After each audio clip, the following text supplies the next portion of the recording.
Hello there. Here we are at the sugar camp again. We're going to have to wash some of these buckets, get them under the trees to catch all this water. Have to catch all the can, you know, while they're running.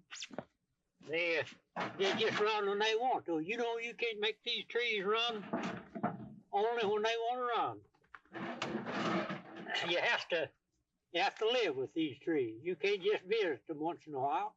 You got to stay over here when they run, gather this water. Have your empty bucket clean to put underneath of there. That way you save all the water. You don't get enough water in saving all that you can, so you have to just do the best you can. This is just plain detergent water in here. You wash these buckets, and after you get them washed, you set them right up on this place here. This is kind of a nice setup. I've got a spring up there on top of the hill. What kind of spiles do you use? I make these spiles myself. I make them out of sassafras. You just take a plain sassafras stick that's big enough to not go through, or to just go through that biggest hole. And this is the one that you tap the tree with, see? You take your knife and you whittle that off on that end, and you whittle it off on that end, and then you put it in the hole. That's the hole that you bore to put in the tree. And then after it gets in there, you take a hot wire and go right in the middle. How far down that is hot. No glasses. Never got the middle there.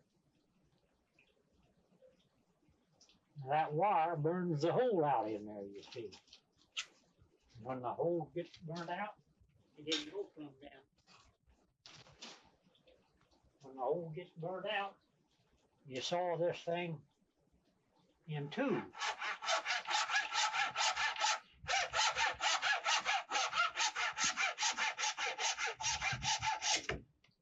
That makes two spiles. And after you get this made, you take a pair of pliers.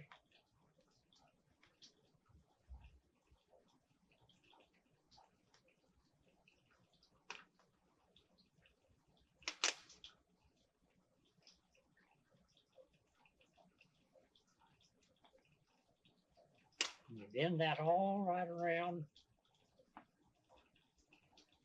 to fit that spile.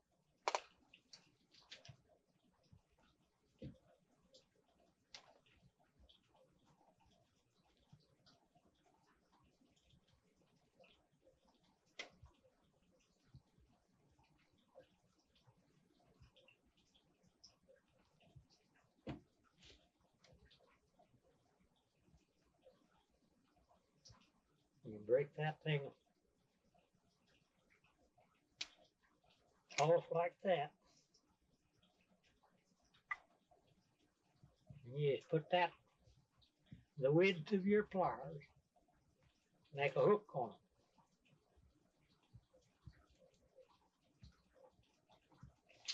it. And you drive that right in the tree.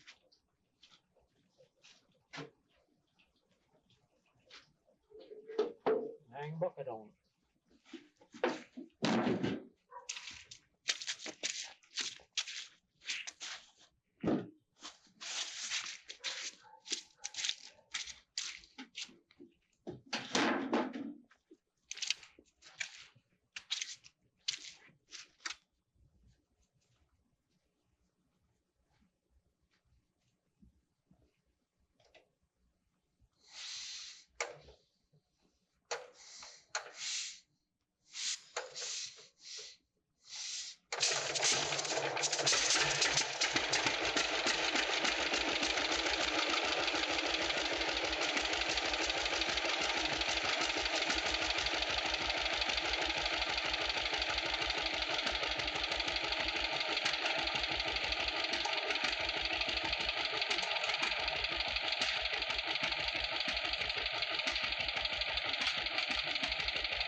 How far in do you drill into a tree? I turned that 40 times.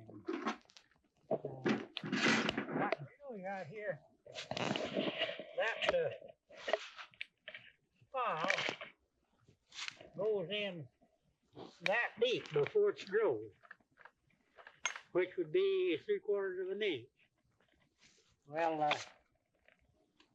after you drive that in, you see you've got to drill that deep enough so that you don't hit the bottom. If you hit the bottom, it won't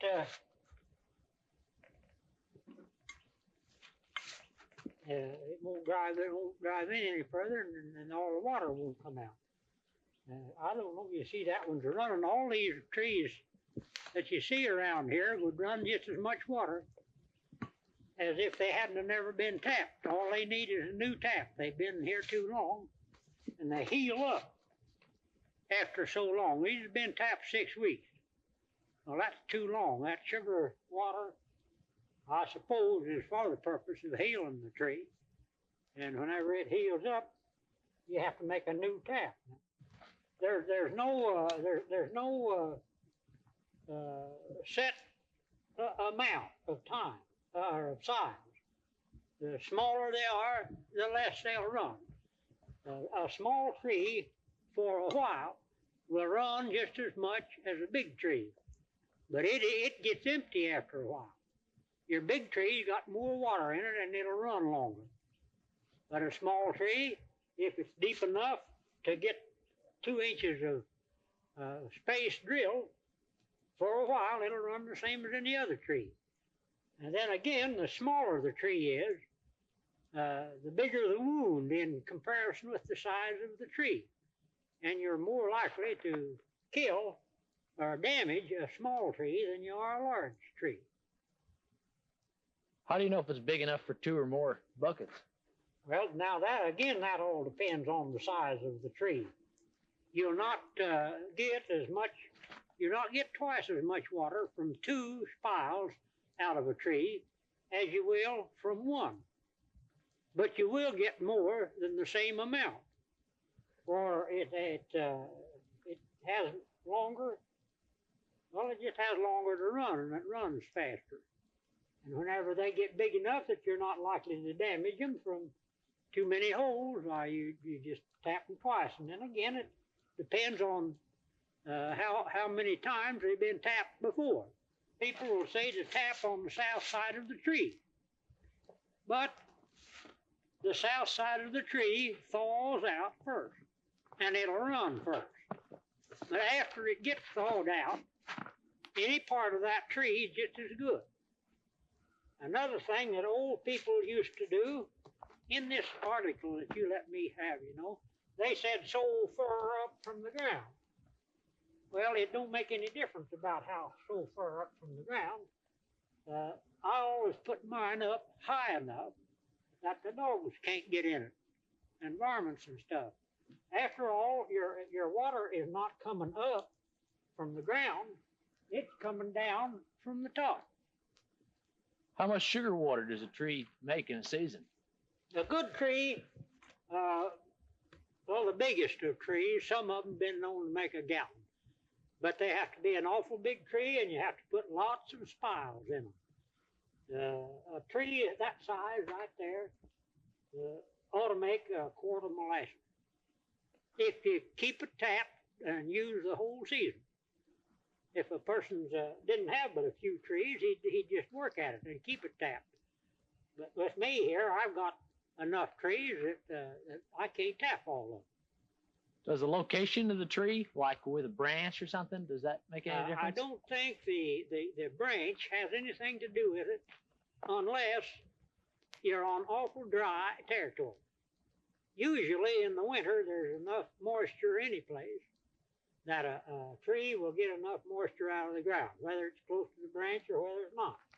Many times when you get too close to the branch, the tree won't run as good as it will up here. For a tree has to be healthy among all things, and a sugar tree can't stand dampness. They don't grow in a swamp. You'll not find them in the swamp. you'll have down there along the branch what you call a sugar maple or a branch maple or a soft maple that grows pretty well in the water. You can tap them too, but the season's short on them. And they will grow close to the branch. But I can show you trees right down along the branch where the branches change and it gets up on them too much, it'll kill them.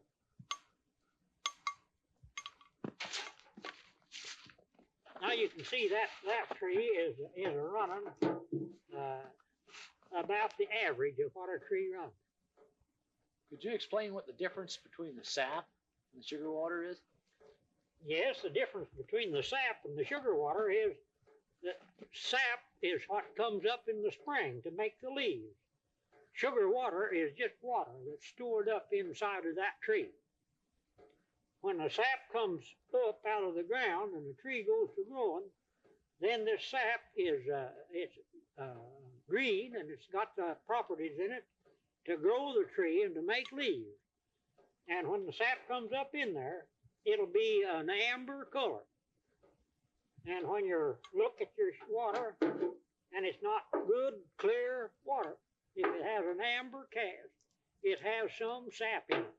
And when it has sap in it, it makes strong, bitter tasting syrup. And earlier in the season, lots of folks think, that this is sap that we're getting out of the tree. But when you stop to think about it, if the sap is ever down, it'll be down in the middle of the winter. And in January, you start tapping trees. If the sap is ever down, it's down then. Then when the sap starts up in the early spring, and most people think that's when you start, don't start in the spring at all. I have yet my first time to see anyone making molasses, making syrup after spring gets here. This is what, the 10th of March or something like that, maybe the 11th. I might be mistaken a little. But it'll yet be till the 21st or the 22nd before spring gets here. And I have my first time to see molasses made after spring starts.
What about all that ice that you dumped out there?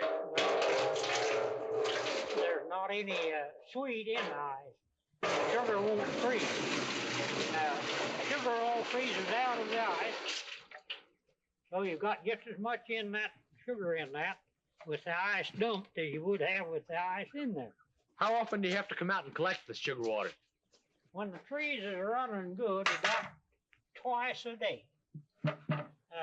You can't hardly arrange it so that you can pick it up without some of your buckets are running over. Some of them runs fast, some of them run slow. And you can't make that trip around there to pick them up when there's just a little in each bucket.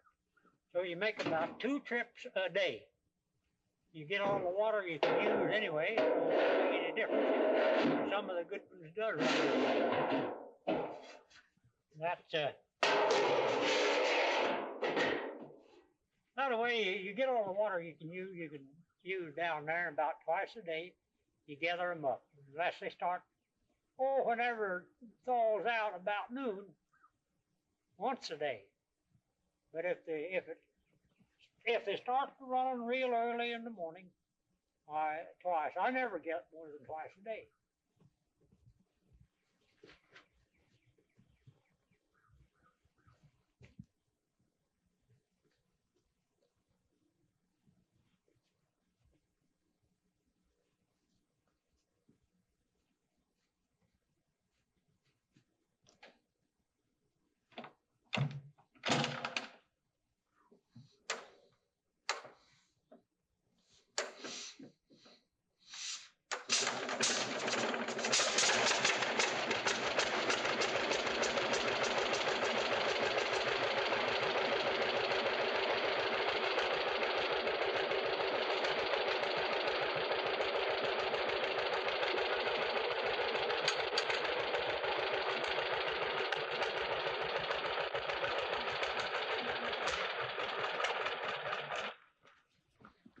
I just drive my truck up there above high enough up on the hill that water will siphon right out of that truck, out of that old wagon, down into this barrel here.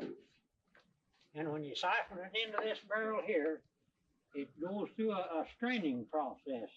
This is an old milk strainer that farmers used to just filter their milk through with a disc in the bottom of that. One of the main things is to keep all of the impurities strained out and skimmed off. Have to get everything out of that except the sugar and the syrup. And to start this siphon, just take some water and pour in that siphon, in that hose, until it gets full at this height. After it gets full at this height, then by lowering the level on this hose, you can start your siphon. That hose goes right back down in the water, and you come down to a lower level, and as soon as that water bubbles, all of the air has gone out of that hose. When the air goes out of the hose, then it'll siphon back up into the tank. Here it go out. Now that's all of it.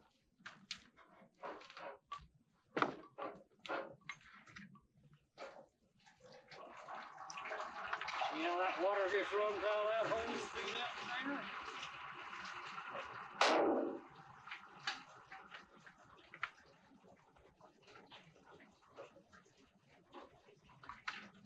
Tie that hose up here so it won't slip out. There it runs through. That means that's all good clean water in that barrel. Then you take a small hose, you siphon it from this barrel over onto the inside.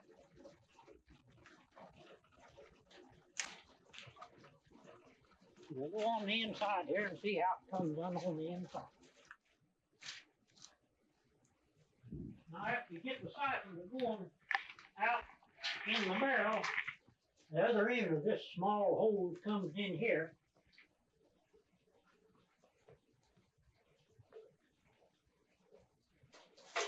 Then you start another siphon. It comes right on in.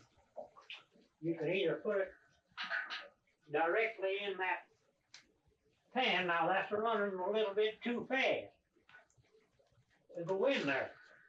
You usually just put that siphon in here and regulate the amount of water that you want with that spigot right there. So though you have the siphon from the wagon down to the barrel outside, out of the barrel outside into in here, and through the spigot into there. What is this setup you got over here? Now this is just an old-time sorghum evaporator, and that water comes in at that corner right there, and it goes right across that fire, and there's a return right here, and it crosses the fire again right there. and comes back and it crosses that fire 12 times. There's 12 of them in an old sorghum evaporator. In a regular sugar water evaporator, there's only 3 divisions, but this one was 12. Well, I've blocked off 3 of the back ones back there to make the 3 into 1. And we start the water right in this way and keep all that is light skimmed off.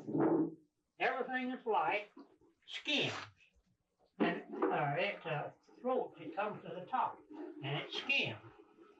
But everything that's in there that's minerals and heavier than water, it settles to the bottom. So the main thing is to keep all this top that floats. This looks like scum there. That's what it looks like. You keep that part skimmed off. And as you skim it off, that is just thrown away. There's no juice, no sugar, nothing in that. That just has to be thrown away. Then when you get the top skimmed off, you take a rag and push all this direction and run the heavy out at the back end, and then you take it out and let it settle. It all goes to the bottom, and you settle and pour off, and then you skim. That's the way to keep it purified. The more you skim, and the more you settle out, the clearer your molasses will be. And just a regular old-time sorghum arrangement, but it makes tree molasses just as good as it does as any of them would after it's fixed up this way. You said that the last 3 ones there are separate from the other ones. How's that work? This last 3 is separate. And when we get them down here, this is the finished product in these last 3. And it's only dipped in there the clear part that's ever been settled out. All that's been skimmed and all that's been settled out. You pour into that back and keep that back evaporated until it comes to weighs 11 pounds to a gallon. Water only weighs 8 pounds to a gallon, but syrup, maple syrup, if it's standard, it'll weigh 11 pounds to the gallon. And if you get it any higher than that or heavier than that, it'll turn to sugar on you. And to stoke the fire, you have to take these gray hands up there. That firebox is just 4.5 feet deep back in there. So you cut your wood about 4 feet. Then the pipe is clear to the back, and that heat then goes clear onto the back of that pan. So the fire ain't underneath the whole pan. The fire is not underneath the whole pan, but the heat travels back over the whole pan. I see. And you just throw that wood under there.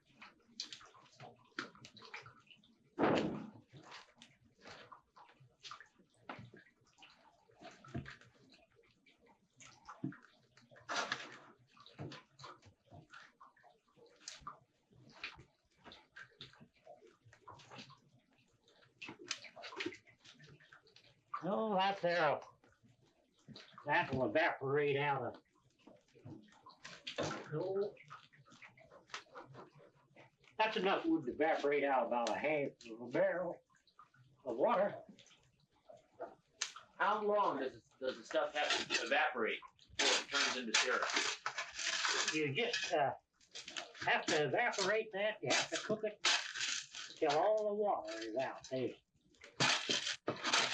That water that comes out of the tree has got syrup in it, and when you get the water all out, then you have syrup, and you just keep evaporating and evaporating till all the water is gone. How long does it take to evaporate about a barrel of water like that?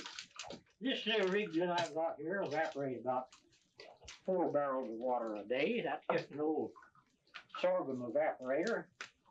But old timers, if they stoke that day and night, you could get probably 5 barrels of water through that. Make 5 gallons of syrup in 24 hours.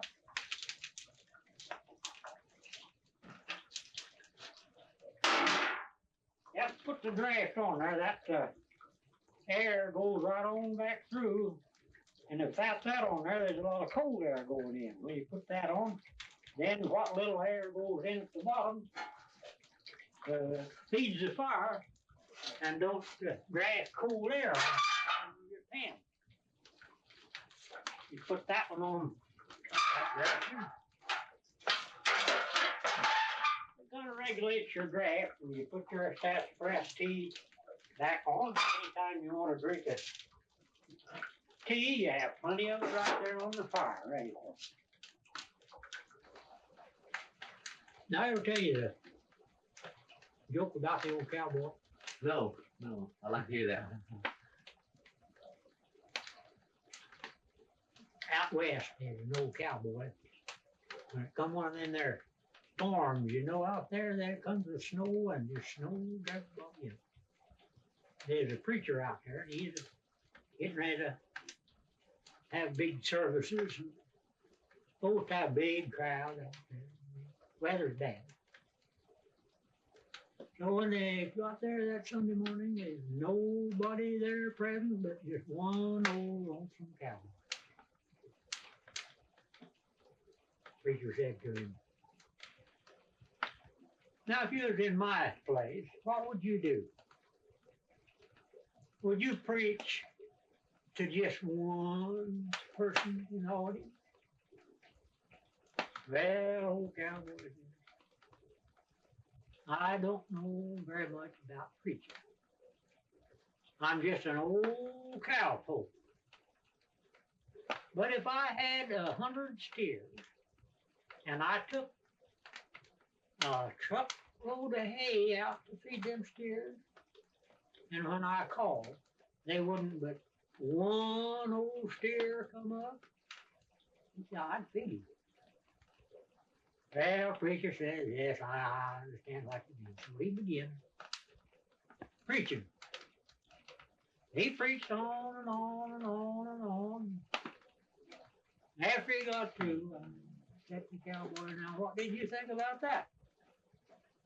"Well," he said, "I don't know much about preaching. I'm just an old cowpoke. But if I had 100 steers, and I took a truckload of feed out to feed them 100 steers, and when I called, just one old steer was all come up, yes, I'd feed him. But I wouldn't try to make him eat a whole truckload of hay." That's pretty good. How long you been making maple syrup like this? Oh, I made syrup like this when I was a boy. But then there's a good long while that I didn't make it till I bought this place. I bought this place 40 years ago. That's probably been 35, nearly 40 years. I don't think I made any the first year or two that I was here. But it wasn't very long after we moved here till I made some. Have you got some folks working on this project that would like to have some of these syrup? Don't somebody have to put this stuff together? Haven't you got anyone that you can sweeten up a little bit with this? Why, sure, I bet we do. You might have somebody that'd be awful mad at the way you're doing this thing. And that's the way I sweeten my woman. Right. Yeah, they get mad at you, I just hand them that. Whenever they eat a little of that, they can't be mad no more. Right. Now that's probably not all the way finished. Folks at the house, they can finish it some more when they get there. Okay. That's what we'll do then.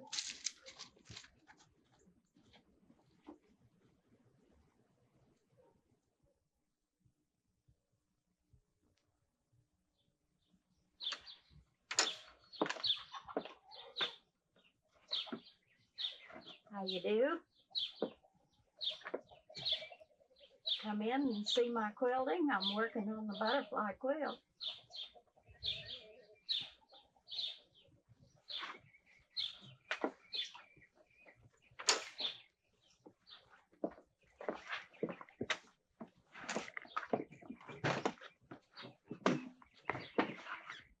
This is a butterfly quilt that was brought to me last February. Belongs to a woman that lives south of Bloomington. And I now have 1/4 of it done. Half of this block finishes up the 1/4. And it has a Dacron bat in it and a sheet for a lining.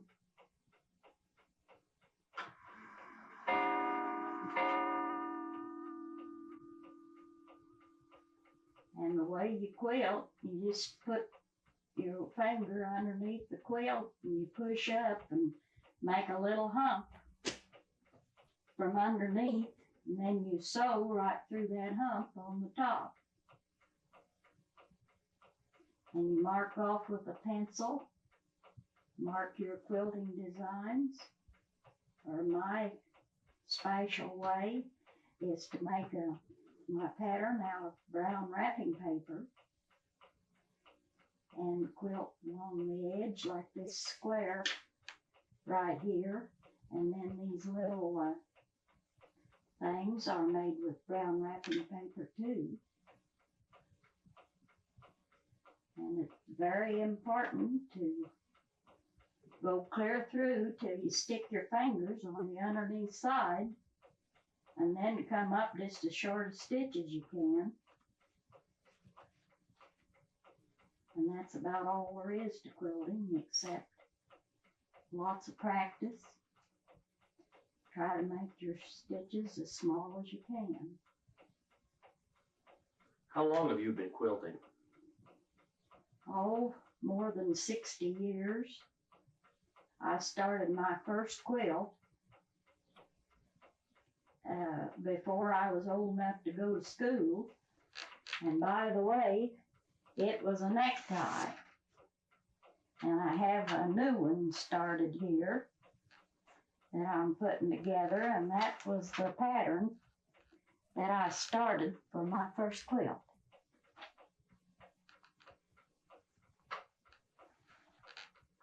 And I've been quilting and piecing quilts ever since. Where did you learn to do it from? From my mother mostly. She made quilts all as long as she was able. Did she sit down and teach you how to do it, or did you just kind of watch her and learn from I sat at her knee when I was a little girl and learned, and I didn't do very pretty stitches either as long when I was little. But you learn to practice and make your stitches as small as you can, and that's all it takes is just make them as small as you can. Where do you get your patterns from? Everywhere.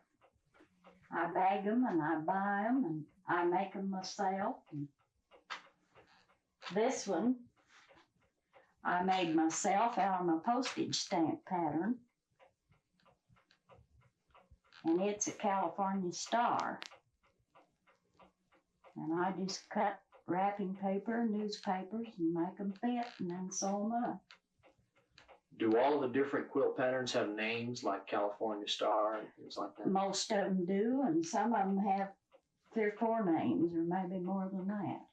I see. Some books say that the patterns are a certain name is peculiar to a certain area. But I don't know. Different people call them different names. I might add that I take some magazines. One's called Minimal Needle Treasures, and one is called Quilter's Newsletter. And they have patterns and hints and exchanges, advertisements, and they all pertain to quilts. And that's one place where I get my patterns. Do you think that most of your patterns are gotten from magazines and outside sources like that, or do you think most of them are things you've gotten from your family? I have a big box of hand-me-down patterns that I've had for years. I started gathering patterns a long time ago. And this one, this dahlia, is a hand-me-down pattern that I got from somebody else. I have a few of them started. And different ones, then I just make up myself, or I look at pictures. I can copy any quilt pattern that I ever saw. I can start with a square or triangle. I can copy them. All I need is a picture. How long does it take you to make a complete quilt right from the scraps? I wouldn't know. I had two here that I finished about a year ago quilting. I had them for 2 years just for quilting. I didn't even piece them. It takes a long time if you do it right. What do you do with the quilts after you're done with them? Oh, I use them on my bed. I don't have very many blankets, and I sleep on them or give them to my children or grandchildren. I never sell a quilt because people wouldn't pay me for my work, and I'd rather donate it than to not get paid for it. How many quilts do you have about the house now? Oh, I don't know, 5 or 10. Some of them pretty old ones? I have one real old one, and then just from modern new ones up until one that my great-grandmother had. Would you like to show us those Well, older I quilts? can if you want to help carry them out.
Now you see I'm making this chop in here so that that tree will fall directly in line with this notch.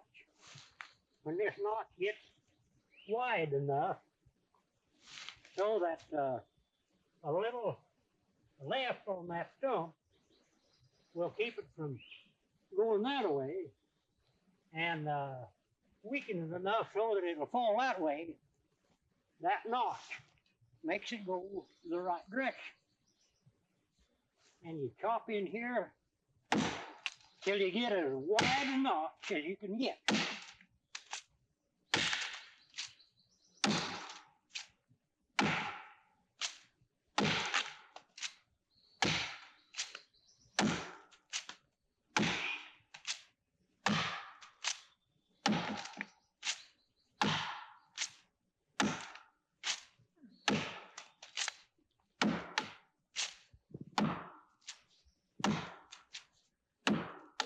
Now that's a yellow poplar tree.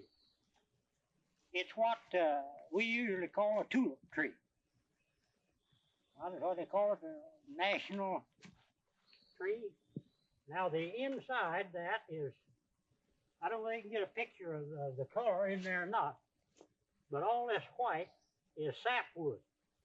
And what you see in the middle there is the yellow poplar. Now that knot is about the right width. And that's about all there is to making a knot. So you see the chainsaw business hasn't relieved a whole lot of work. And it'd be, a person can chop that tree down. If you're used to chopping or know how to chop, you can chop it down almost as easy as you can chainsaw it down. Another one on the other side, and drop it. Good job, dog.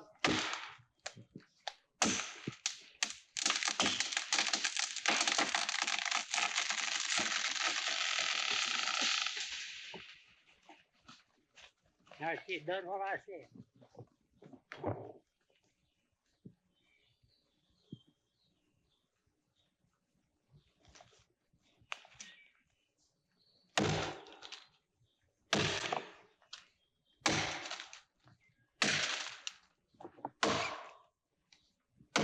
Now it might come down a little more when I chop it off. It might roll.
It ain't going to.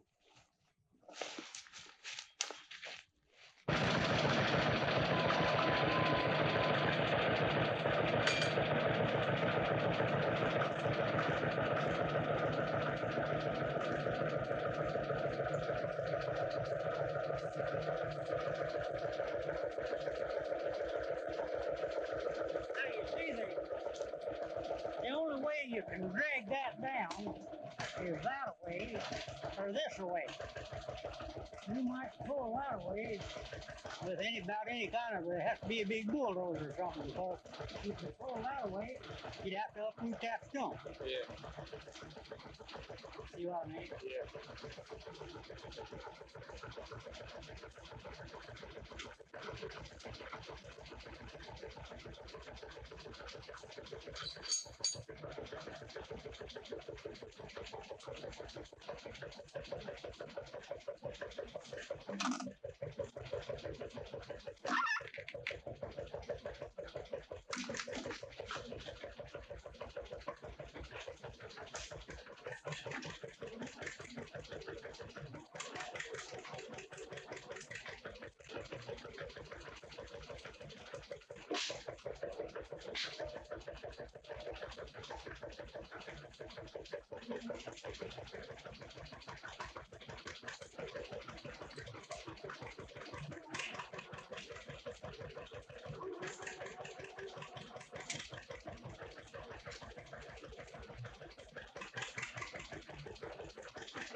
Now, in hewing these logs, you have to score, or you have to cut a big notch right in here.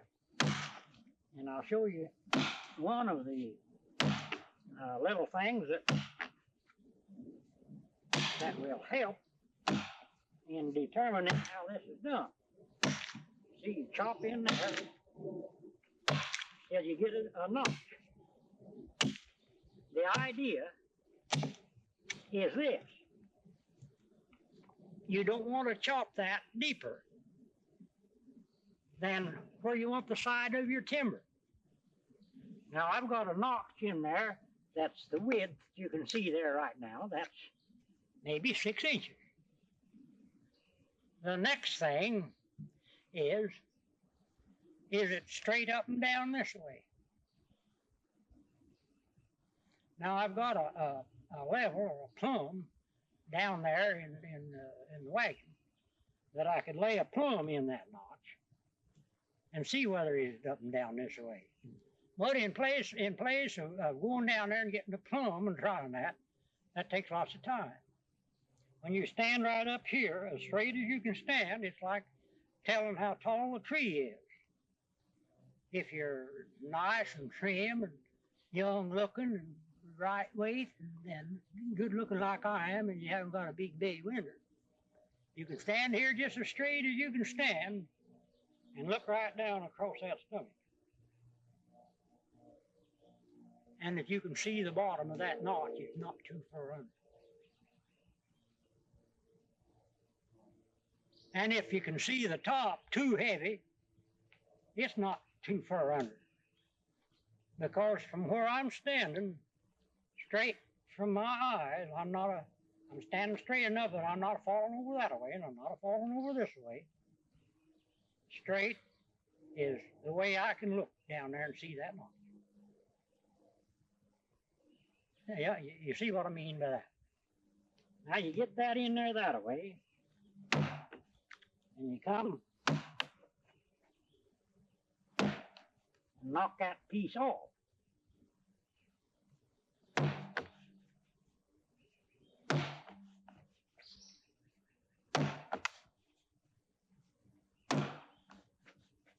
Now, if you had an old broad axe and he's heavy enough, you can come down like that.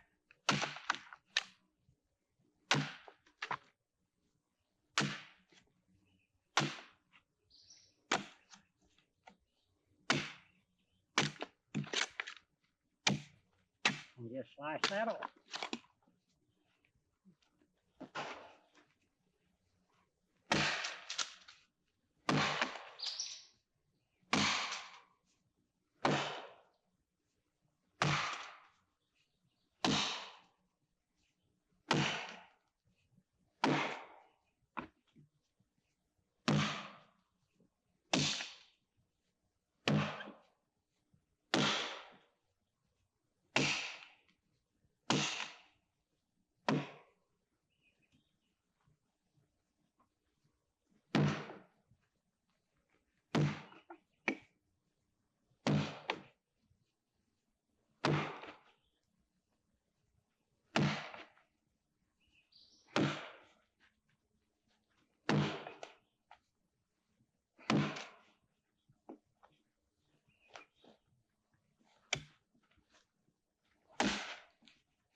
Now you see that is a juggle. And that is a chip. And there's a juggle going. And you come over here. It don't take too long to go up through there and take that batch of juggles off of the side.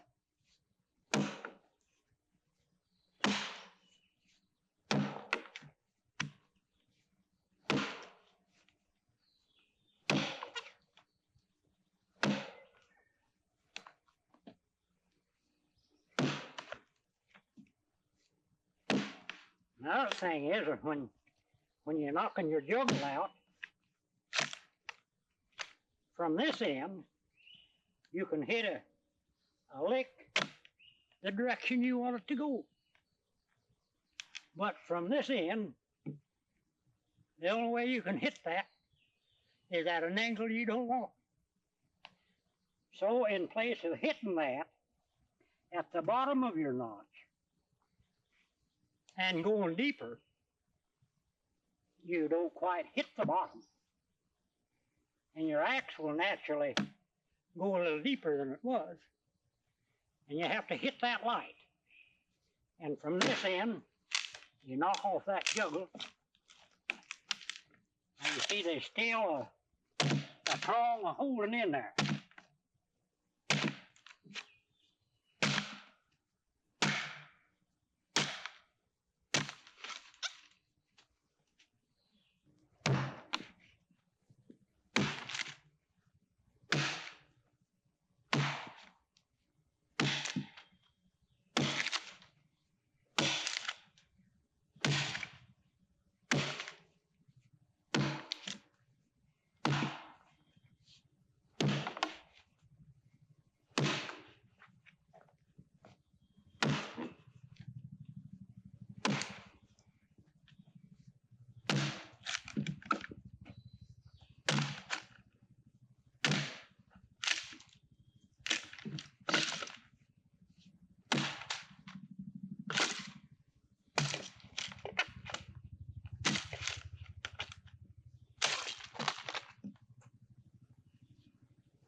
Now that's about as deep as you can get.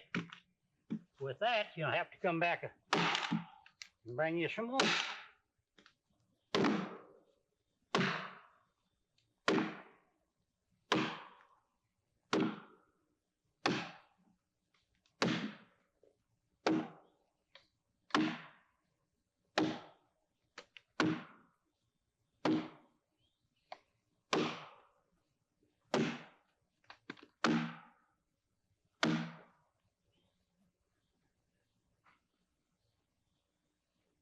Now she's all ready to go off.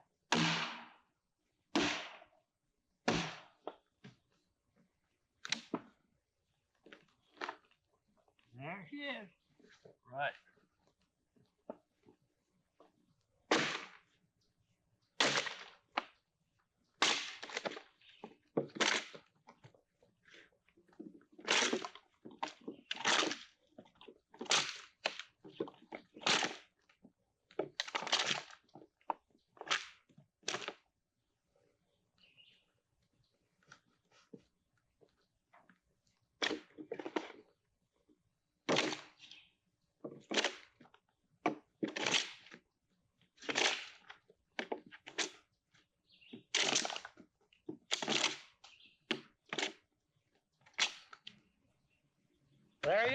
say that that's done, you can take it away and put it in your building.